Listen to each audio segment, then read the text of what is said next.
Дорогие мои, решила записать подкаст на тему реализации женщины. Почему важна реализация женщины?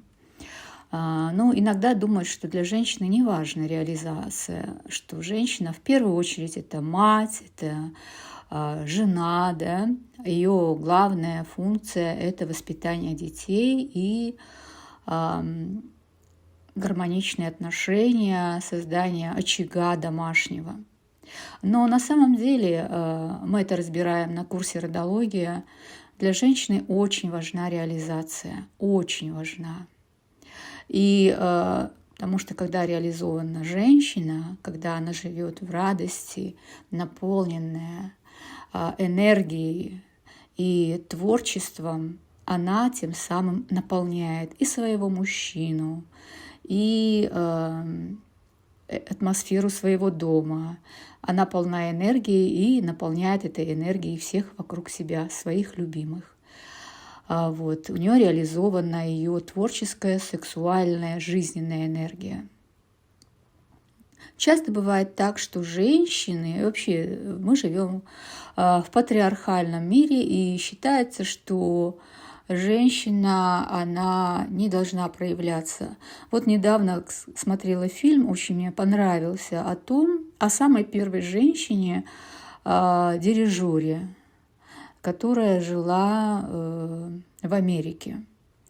То есть представьте себе, это было начало 20 века, скажем, 20-е годы, да, и в те времена женщин даже не пускали учиться на дирижера, потому что считалось, что женщина не может руководить мужчинами, она слишком слаба для этого. И даже музыканты-мужчины, они таких просто игнорировали и не желали подчиняться женщине-дирижеру. И она была самой первой, которая стала дирижером наперекор всему. И даже создала первый оркестр, женский оркестр, в котором играли одни женщины. То есть быть музыкантом женщиной тоже было редкостью, огромной редкостью. И жена президента Америки Рузвельта ее поддержала в этом начинании, в создании оркестра, женского оркестра музыкального. И таким образом это ее огромная заслуга. О чем я это говорю? О том, что мы живем в патриархальном мире, где женщине иногда запрещено, вы знаете, проявляться, даже обучаться женщине было. Пошли женщины получать высшее образование тоже недавно, да, можно сказать, в прошлом веке, в начале прошлого века. То есть женщины, действительно, ее функция была это сидеть дома и ничего не, не то, что ничего не делать, наоборот, пахать и заниматься домашними делами и рожать детей.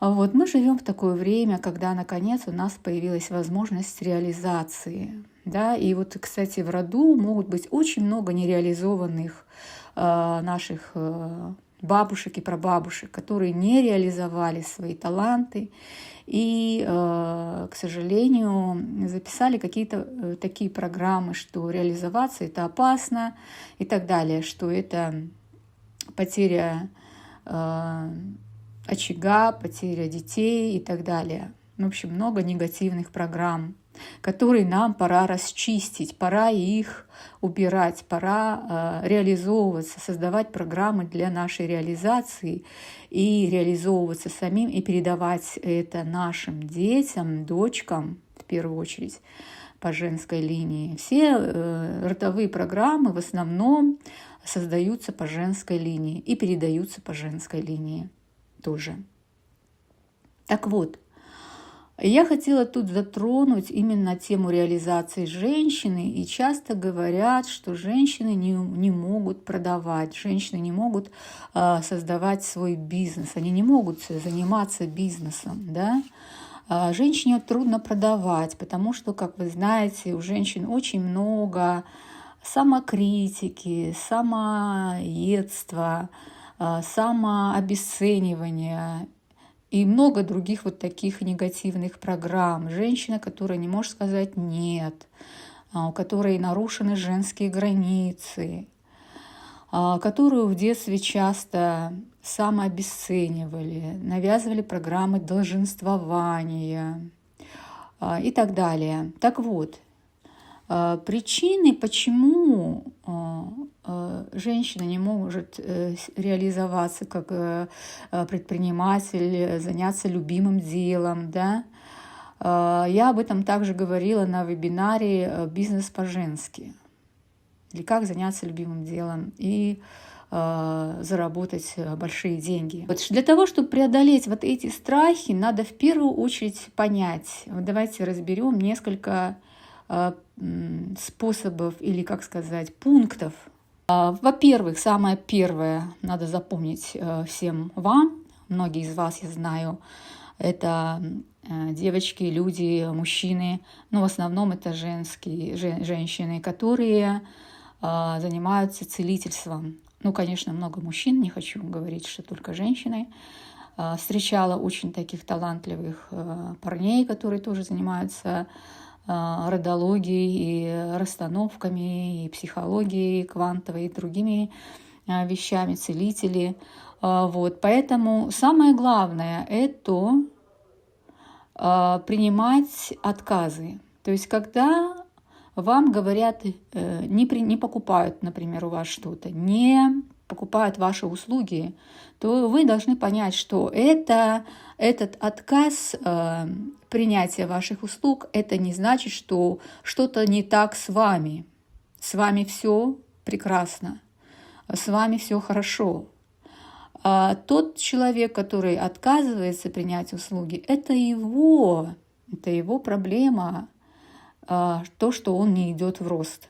Запомнили, да? То есть, когда вам говорят «нет» на ваши услуги и продукты, это не ваша проблема, это, наоборот, проблема клиента, который не позволяет себе по какой-то причине развиваться. Запомните это. И поэтому не принимайте это лично на себя. Дальше. Второй пункт – это создавать качественные продукты и обязательно получать какой-то результат от своего продукта. То есть, когда вы можете сказать, вот посмотрите даже на себя, посмотрите на себя и скажите, как вам это помогло, что вы изменили. Я проработала свои финансовые проблемы, я проработала свои проблемы в отношениях. Я смогла понять свое предназначение, да? Я проработала свои проблемы со здоровьем. Понимаете, вот расскажите это, оцените это, не обесценивайте это, не критикуйте себя. Если это удалось вашим клиентам, то это прекрасно. Говорите об этом. Это ваш результат. Следующий пункт – это то, что продавать – это ваше служение. То есть у нас, понимаете, нам в семье у многих, да, считалось, и вообще в наших странах постсоветских считалось, что продавать – это нехорошо, продают это торгаши это мошенники, такие всякие программы были, да. Тем более в советское время, когда бизнесом заниматься нельзя было, да, все работали на государственной работе, да, естественно, проявляться нельзя было. У многих были такие программы, это тоже связано с такими программами родовыми, как раскулачивание, ссылки, это репрессии всякие и так далее. Вот, поэтому, если вы продаете свои услуги, это ваше служение людям. То есть это служение. Продажа – это не просто продажи, это служение людям. так и воспринимайте. Вы служите и обмениваетесь энергией, потому что люди вам дают за то благо, которое вы для них делаете. Если вам трудно это делать вначале, делайте это на донат. То есть человек вам дает столько, во сколько он оценивает вашу услугу. Да? Или ставьте какую-то сумму, которая вас, так сказать, может быть, вам комфортно. Но не обесценивайте себя ни в коем случае. Это тоже надо прорабатывать. Все эти пункты надо прорабатывать. Следующий пункт, 4-й пункт, говорит о том, что когда человек... То есть мы часто боимся, например, говорить стоимость наших услуг, да, или поднять цену на наши услуги. Так вот, мы не должны бояться, потому что мы не должны тем самым обесценивать другого человека, что он не сможет нам заплатить. Понимаете? Когда мы думаем, что клиент нам не сможет оплатить нашу услугу, мы тем самым что? Мы его обесцениваем, что он такой бедный, что он не сможет это себе позволить. Так вот, это не наша проблема, да? То есть тем самым мы не должны обесценивать наших клиентов, понимаете? Клиент себе может позволить. И если мы будем за него думать, что он не может себе позволить, то так оно и будет. Мы будем получать клиентов, которые не могут себе позволить, и будут приходить такие клиенты, которые не покупают наши продукты. Вот. Запомните, что надо верить в клиента, надо доверять клиенту. Это доверие к миру.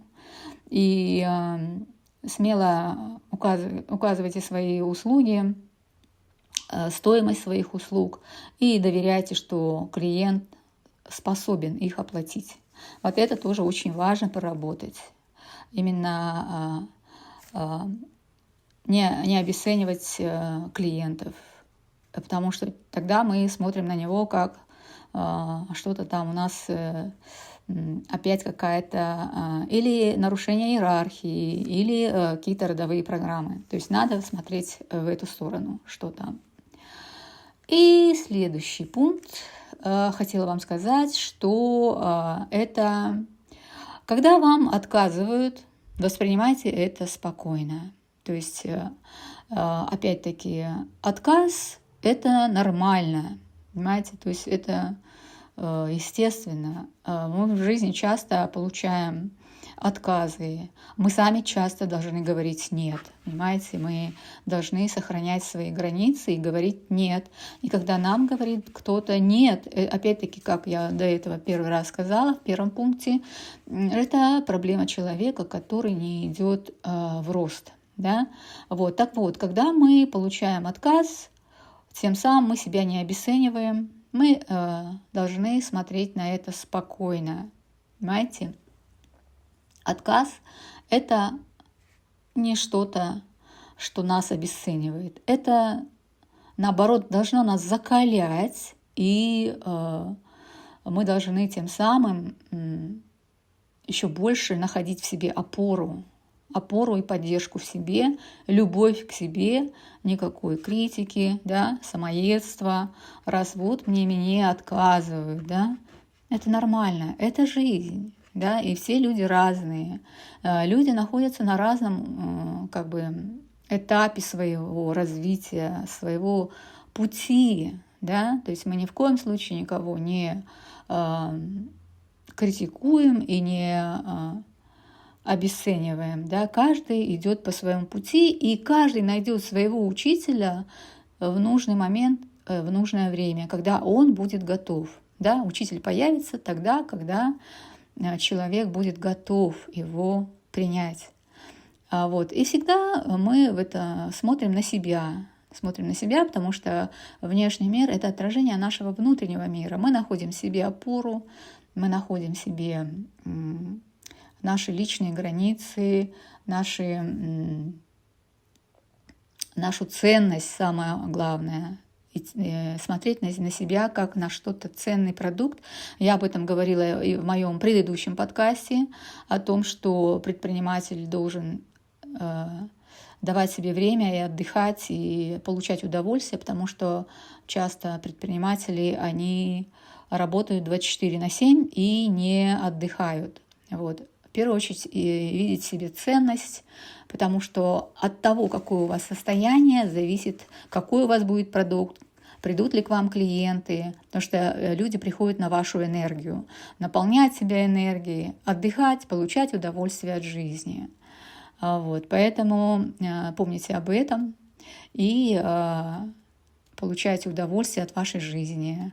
Бывайте на природе, гуляйте, занимайтесь спортом, путешествуйте, ходите в театр, занимайтесь своим любимым хобби и так далее. И, конечно, приглашаю еще раз на курс «Родология». Приходите, всегда рада вас видеть. Всего доброго.